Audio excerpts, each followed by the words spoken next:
الحمد لله رب العالمين،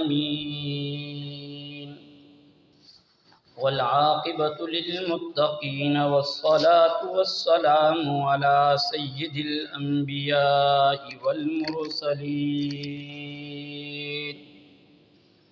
أما بعد، فأعوذ بالله من الشيطان الرجيم. بسم الله الرحمن الرحيم.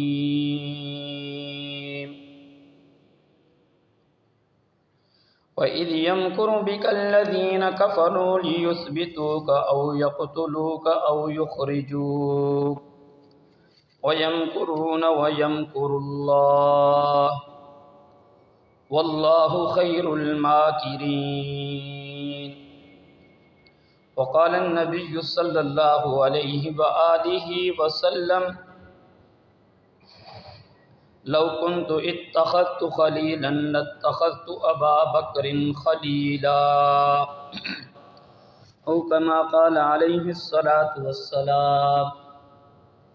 آمنت بالله صدق الله مولانا العظيم، وصدق رسوله النبي الأمي الكريم، ونحن على ذلك لمن الشاهدين والشاكرين، والحمد لله رب العالمين.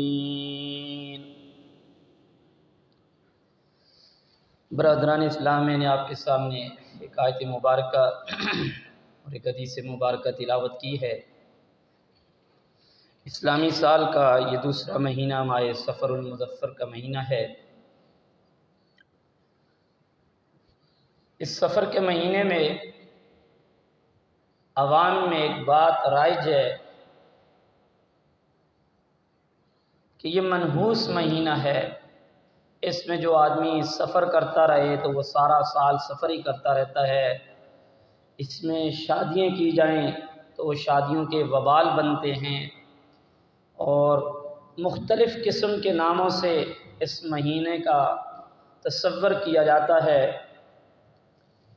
حقیقت حال میں یہ کوئی بات بھی نہیں ہے. حقیقت میں اس کا کوئی تصور نہیں ہے. یہ تو اتنا مبارک اور عظمتوں والا مہینہ ہے کہ اللہ کے محبوب صلی اللہ علیہ وآلہ وسلم نے اس ماہ مبارکہ میں تو ہجرت فرمائی ہے، اور بھی بے شمار اس کے اندر واقعات موجود ہیں. غالباً حضرت علی المرتضیٰ رضی اللہ تعالیٰ عنہ اور حضرت فاطمہ الزہرا رضی اللہ تعالیٰ عنہ کا جو نکاح ہوا ہے وہ بھی اسی ماہ صفر المظفر میں ہوا ہے. اسی مہینے میں ان کی شادی ہوئی ہے. اور بھی اس طرح کے بہت سارے واقعات، اور سب سے بڑھ کر جناب رسالت مآب صلی اللہ علیہ وآلہ وسلم نے اس مہینے میں ہجرت فرمائی ہے.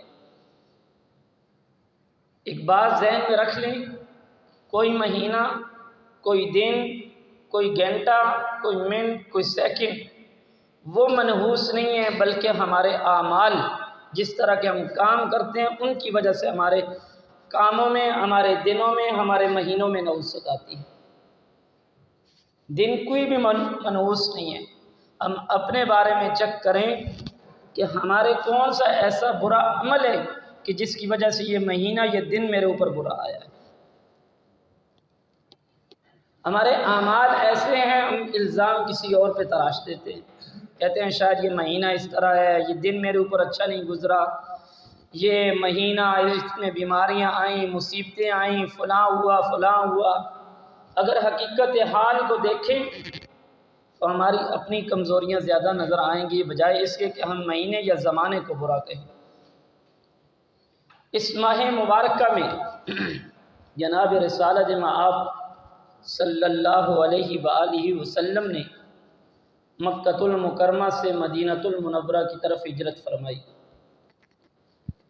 جب رسالت مآب صلی اللہ علیہ وآلہ وسلم نے دعوت اللہ کا کام شروع کیا، دعوت و تبلیغ کا، تو آپ علیہ الصلوۃ والسلام کے مبارک کام کی برکات جب وہ دین نور کی روشنیاں مکہ میں پھیلنا شروع ہوئی تو مشرکین مکہ کو یہ بات بڑی سخت لگی. کہ ایک در یتیم اور اس کا کام پھیل رہا ہے، یہ کیا ہو گیا؟ وہ سب کے سب پریشان ہو گئے، اور جو بھی حضور کی بات سنتا وہ حضور کا دیوانہ بن جاتا۔ حضور کے اخلاق کی گواہیاں وہ تو خود مشرکین بھی دیتے تھے۔ صادق اور امین کا لقب حضور کو تو مشرکین کی زبان سے ملا ہوا تھا، اور خود فرماتے تھے، خود مشرکین کہتے تھے ہمارے ساتھ اتنا عرصہ حضور نے گزارا ہے، کبھی بھی حضور کی زبان سے ہم نے اونچا جملہ نہیں سنا۔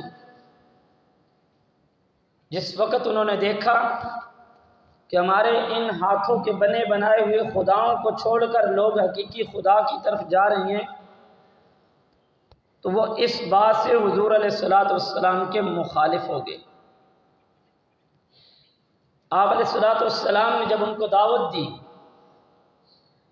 لَقَدْ لَبِثْتُ فِيكُمْ عُمُرًا مِّن قَبْلِ أَفَلَا تَعْقِلُونَ، میں نے تمہارے ہاں کتنا عرصہ گزارا ہے، تمہارے ہاں میں نے اتنی عمر گزاری ہے، کیا تمہیں میری عمر کے بارے میں اتنے عرصے میں میرے اوپر کوئی سوال یا نشان اٹھایا ہے؟ وہ کیا وجہ تھی کہ جس وجہ سے انہوں نے رسول اللہ صلی اللہ علیہ وآلہ وسلم پہ انگلی اٹھائی؟ حضور نے فرمایا لوگوں کہہ دو قولوا لا الہ الا اللہ تفلحون، یہ جملہ کہہ دو کہ لا الہ الا اللہ پڑھ لو، کامیاب ہو جاؤ گے۔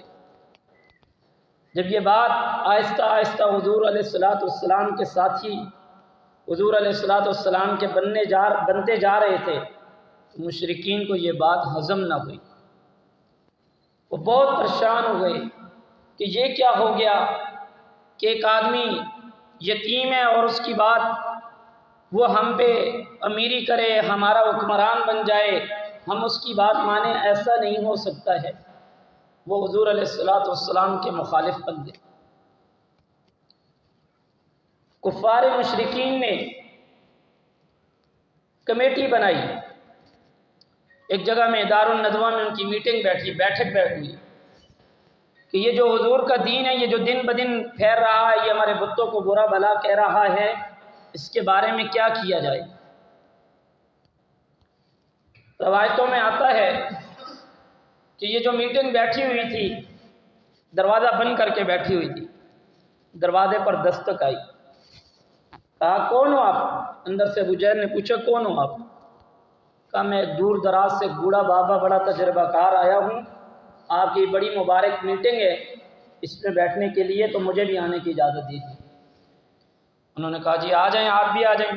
وہ اندر چلے گئے، کافی دیر میٹنگ جاری رہی، کسی نے کیا رائے دی، جیسے ہمارے ہاں میٹنگیں ہوتی ہیں، کس کی کیا رائے ہوتی ہے، کس کی کیا۔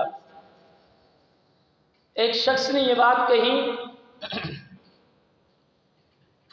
کہ میری رائے یہ ہے کہ حضور علیہ السلام کو ایک کمرے کے اندر بند کر دیا جائے اور ایک سوراخ چھوڑ دیا جائے، کچھ دن ان کو کھانے پینے کی کچھ چیزیں دی جائیں، تو یہ وہیں پر ختم ہو جائیں گے، نہ بجے گا بانس نہ بجے گی بانسری، یہ کام ہی ختم ہو جائے گا۔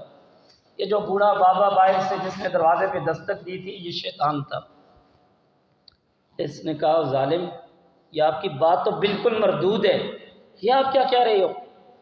آپ کو پتہ ہے حضور کے جو چاہنے والے ہیں نا، یہ اگر 7 تالوں کے اندر بھی بند ہوئے نا، وہ ان کو نکال لیں گے۔ سب نے کہا بابا آپ نے بات تو بڑی پوائنٹ کی ہے۔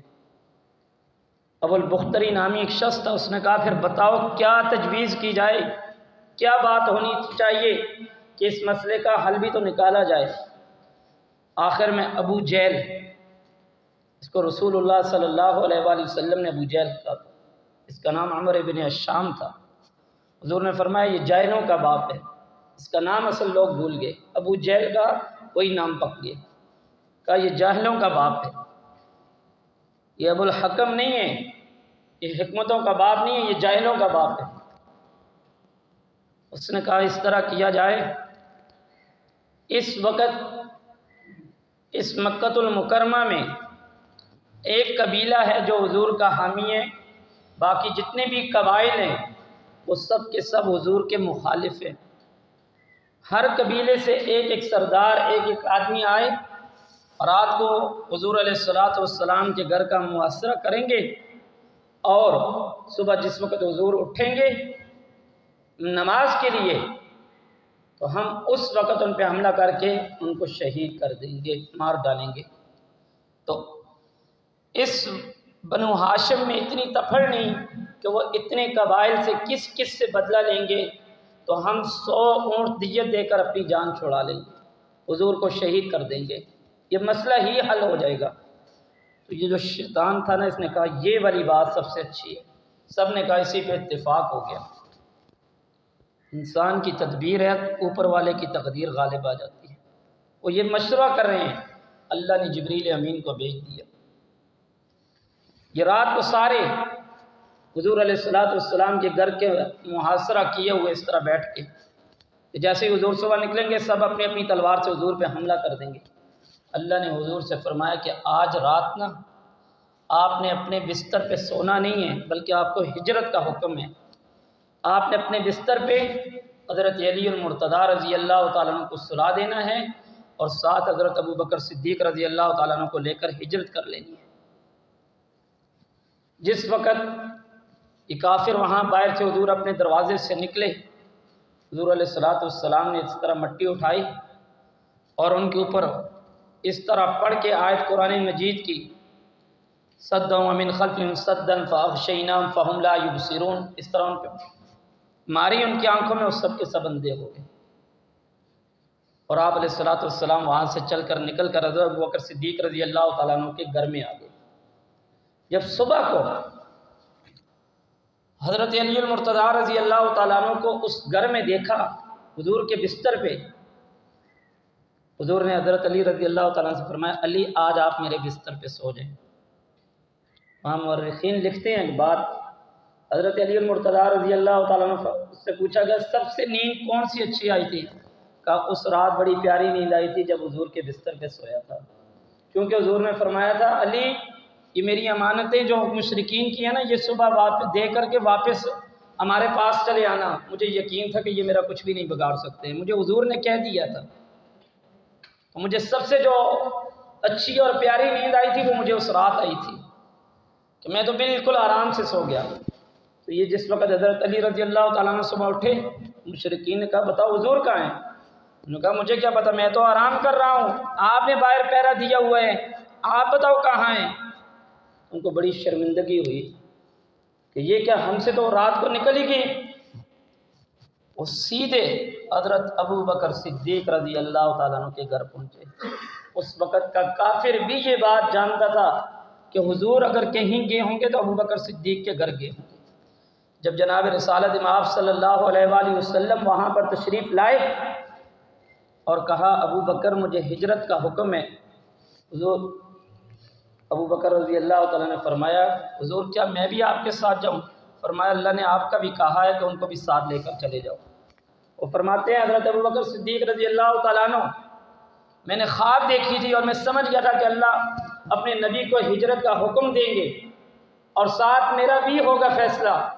کہتے ہیں میں نے خواب یہ دیکھی تھی، آسمان سے نور اترا ہے، وہ نور مکہ سے مدینہ گیا ہے، پھر مدینہ سے مکہ آیا ہے، پھر مکہ سے مدینہ گیا ہے، تو میں سمجھ گیا کہ یہ جو مکہ سے مدینہ جانا ہے اور آپ کے ساتھ اس چاند کے ساتھ ستارے بھی ہیں، یہ حضور کے ساتھ اس کے صحابہ بھی ہوں گے، پھر جب مدینہ سے آپ فاتح بن کر مکہ آئیں گے اس وقت بھی میں نے دیکھا آپ کے ساتھ ان چاند کے ساتھ ستارے بھی موجود ہیں، میں سمجھ گیا کہ حضور دوبارہ آئیں گے۔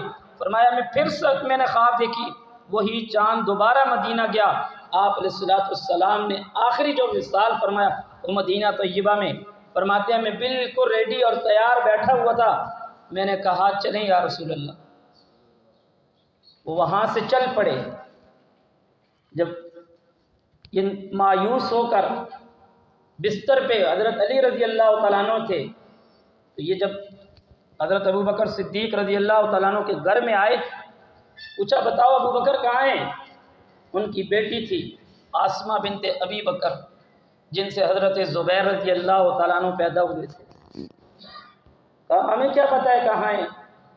تو یہ ابو جہل بڑا ظالم اور بدبخت تھا، اس نے چھوٹی سی بچی تھی، اتنے زور سے حضرت آسمہ بنت ابی بکر صدیق کو چمانٹ ماری، نیچے پتھر تھا، وہاں پر جا کر گر گئی اور ان کا یہ کان جو تھا وہ پھٹ گیا۔ اور منہ کے اوپر اس طرح کے نشان پڑ گئے.